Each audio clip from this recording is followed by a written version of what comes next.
총 1만 2천 세대 규모의 둔촌주공 재건축 아파트 입주일이 가까워지고 있습니다. 단군 이래 최대 규모의 잔금 대출이 막판 변수로 떠오르고 있습니다. 전체 잔금 대출 규모만 3조 원에 이를 것으로 예상되고 있으며 제2금융권까지 대출에 참여하는 등 가계대출 리스크에 태풍의 눈이 되는 상황입니다. 금융당국은 둔촌주공발 풍선 효과를 예의주시하면서 추가적인 규제 완화는 없다는 단호한 입장을 내비치고 있습니다. 지난 2022년 둔촌주공은 초기 분양 당시 한 자릿수 경쟁률로 미분양 위기에 처했습니다.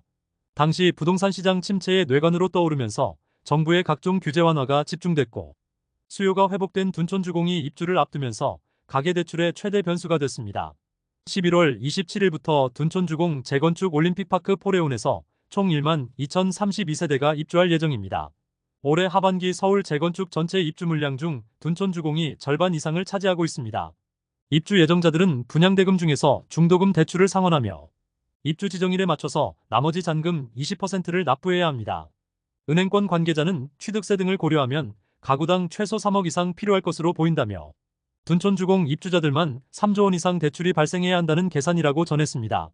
다만 현재 가장 큰 변수는 국내 가계대출 상황과 은행들의 대출 규제입니다. 이미 은행들이 자체적으로 수립한 올해 연간 대출 한도가 턱 밑까지 차오른 상황이라 은행들이 대규모로 신규 가계대출을 감당할 수가 없는 분위기입니다. 둔촌주공은 잔금대출 금융기관에 은행들과 함께 단위농협인 서울강동농협을 선정했습니다. 은행권에서는 일부 입주자들이 잔금대출로 제2금융권에 몰릴 것으로 예상하고 있습니다. 또 시장에서는 최근 확산된 대출억제 분위기가 심화되면서 둔촌주공 입주민들이 잔금대출에 어려움이 생기면 정부가 또 규제 완화를 해줄 것이란 의견도 있습니다. 그러나 금융당국 고위 관계자는 둔촌주공 때문에 정부가 정책을 바꿀 수도 없고 둔촌주공만 봐줄 수도 없는 일이라며 오히려 많이 부풀려져 있는 부동산 가격이 조정될 것이라고 했습니다. 현재 분위기는 가계부채 상황이 악화되면 더 강력한 대책이 나올 가능성이 높아지고 있으며 둔촌주공의 자금난 해결을 위해 금융당국이 나설 가능성이 낮아지고 있습니다.